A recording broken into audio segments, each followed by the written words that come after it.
তো চলো বন্ধুরা, আজকের ব্লগে তোমাদের সঙ্গে আমি শেয়ার করব আমার মনের কিছু কথা, আমার ছোটোবেলাকার কিছু স্মৃতির কথা, সেটাই তোমাদের সঙ্গে শেয়ার করব। আর এসেছিলাম জামাইষষ্ঠী উপলক্ষে মায়ের কাছে। আমাদের যদিও জামাইষষ্ঠী নেই, তোমাদের আগেও বলেছিলাম, তো সেই কারণেই এসেছিলাম। এবার বাড়ি যাব, তো ভাবলাম না আশপাশটা ঘুরিয়ে আমার ছোটোবেলাটা কীভাবে কাটিয়েছি সেটাই তোমাদের সঙ্গে কিছুটা সামান্যভাবে একটু শেয়ার করি। তো সেটাই শেয়ার করার চেষ্টা করলাম, আশা করি তোমাদের ভালো লাগবে।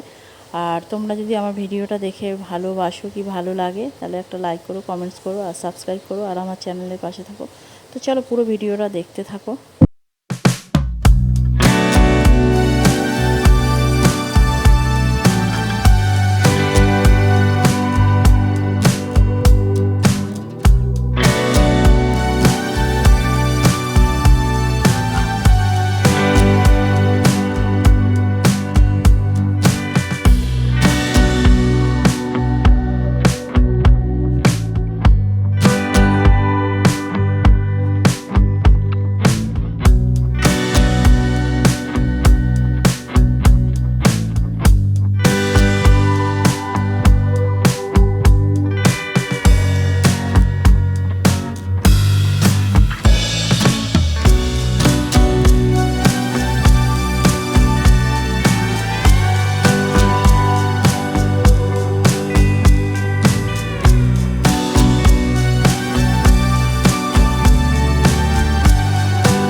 দিকটা দেখে আমার পুরনো ছোট্টবেলাকার স্মৃতিগুলো আমার একদমই মনে পড়ে না, কিন্তু ঠাম্মির যে পুরনো অর্ধেক ভাঙা পড়ে থাকা যে ঘরটা রয়েছে, ওটার সঙ্গে প্রচুর স্মৃতি জড়িয়ে রয়েছে ছোট্টবেলাকার। মানে সারাটা ছোটোবেলা বিকেল হওয়া মাত্রই গিয়ে ওই ঠাম্মিদের জানলা দিয়ে গিয়ে, ঠাম্মির নাতি এখানেই মানুষ হয়েছে, নাতনি এখানেই মানুষ হয়েছে, আর ওর সঙ্গে খেলা করবো বলে সেই গিয়ে জানলা দিয়ে গিয়ে ডাকতাম। সেই ছোট্টবেলার দিনগুলোর কথা খুবই মনে পড়ে, আর আজ খুবই মনে পড়ছে অনেক দিন পর। আর এখানটাও পুরোটাই জঙ্গল ছিল, কিন্তু এখানেও বাড়ি হয়ে গেছে। এখানেও গিয়ে খেলা করতাম। এখানে একটা ফ্রেন্ড ছিল, ও এখন অন্য জায়গায় চলে গেছে, দুর্গাপুর চলে গেছে। ওখানে গিয়ে পড়াশোনা করছে, পড়াশোনা করে পড়াশোনা কমপ্লিট হয়ে চাকরি পেয়ে গেছে, জয়েন করে ফেলেছে। আর চাকরিতে জয়েন করে ফেলার পরে ওখানে বিয়েও করে ফেলেছে, সংসার ওখানেই করে ফেলেছে। মোটামুটি খেলাধুলো করতাম, এখানে খেলাধুলো করতাম। ওই যে সামনে যে দেখা যাচ্ছে আকাশি কালো বাড়িটা, ওখানে গিয়ে দুজন ছিল, ওদের সঙ্গে গিয়ে খেলাধুলো করতাম। সব বাড়ি চেঞ্জ হয়ে গেছে, যেই কারণে আমার পুরনো স্মৃতিগুলো কোথাওই খুঁজে পাই না। ওখানটাও চেঞ্জ হয়ে গেছে, ওই যে সামনে দেখতে পাচ্ছি হলুদ হলুদ, ওটাও চেঞ্জ হয়ে গেছে। পুরনো স্মৃতি খুঁজে কোথাও পাওয়া যায় না, সব বাড়িঘর এখন চেঞ্জ হয়ে গেছে। আর আমার বাড়িটাও চেঞ্জ হয়ে গেছে, কারণ আমার বাড়ি তখন এরকম ছিল না। আমার বাড়ি আরও পুরাতন যুগের যেরকম হয়, তো তখন সেরকম ছিল। এখন আমাদের বাড়ি ঘরে সব চেঞ্জ হয়ে গেছে। এই যে সামনে একটা বান্ধবীর বাড়ি আছে, ওই বান্ধবীরও বিয়ে হয়ে গেছে, কিন্তু ফেসবুকে বান্ধবীর সঙ্গে এখনও ফ্রেন্ডশিপ আছে। কিন্তু ঘুরে ফিরে এই ঠাম্মির বাড়িটাই আমার খুবই মনে পড়ে, কারণ ঠাম্মির বাড়িতেই আমি আমার দিদি ভাই আমরাই সারাটা দিন এখানেই কাটাতাম, রামায়ণ দেখতাম। তখন আমাদের টিভি ছিল না, তো ঠাম্মির ঘরেই রামায়ণ দেখা হতো, মহাভারত দেখা হতো, কৃষ্ণ হতো, একটা কৃষ্ণ দেখতাম।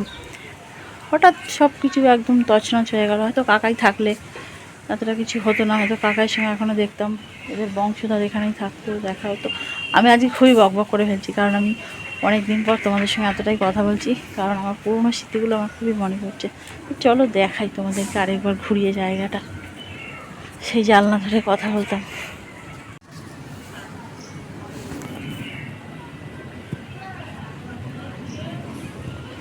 ওই জায়গাটা, ওখানে একটা তুলসী মণ্ডপ ছিল, আর জায়গাটা পুরো পরিষ্কার ছিল। আমরা ওখানেই খেলাধুলো করতাম বিকেলবেলাটা। আর এখানে ঠাম্মিদের একটা খাওয়ার ঘর ছিল, রান্নার ঠাকুর ঘর ছিল, আর এটা ছিল শোয়ার ঘর। ব্যাস এটাই ছিল। আর এই জানলাটা ছিল, জানলাটা দিয়ে সব কিছু ছোট্টবেলা দিতাম। আর এখন পরিস্থিতি একদম খারাপ, চতুর্দিকে জঙ্গলে ভরে গেছে। ওই যে ধাপি রয়েছে, ওই পাশে একটা ধাপিটা হয়তো তোমাদের দেখানো যাচ্ছে না, ওইখানে একটা ধাপি রয়েছে। ওই ধাপিটায় বসে বিকেলবেলা আমরা গল্প করতাম, ঠাম্মি গল্প করতাম, আমরা শুনতাম।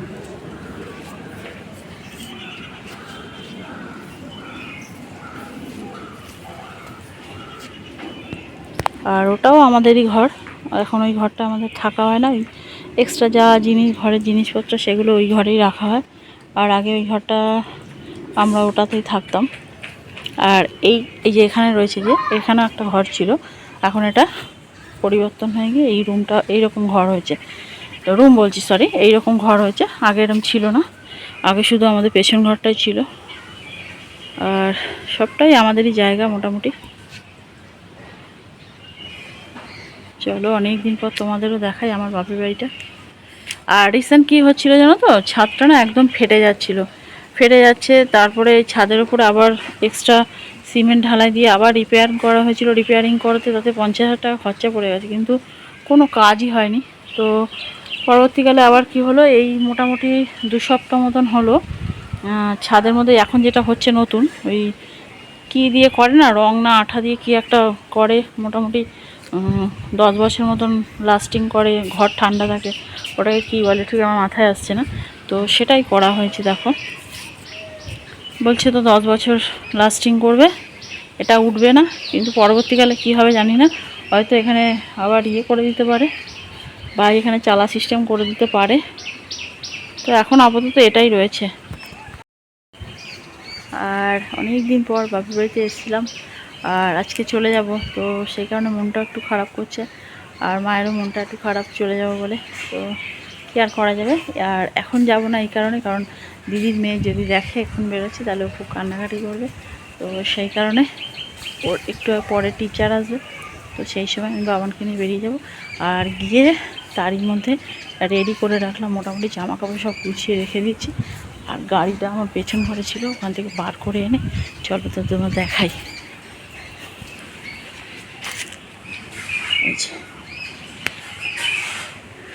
গাড়ি বের করে এনে রেডি করে রেখেছি, যে ওর টিচার আসলে টুক করে পালিয়ে যেতে পারবে।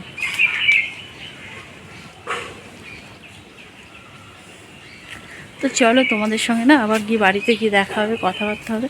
তো আজকের মতন এইটুখানি, আবার তোমাদের সঙ্গে পরে দেখা হচ্ছে, কি পরে কথা হবে। তো ভালো থেকো সবাই, সুস্থ থেকো, আর আমার চ্যানেলের পাশে থেকো। চলো টাটা।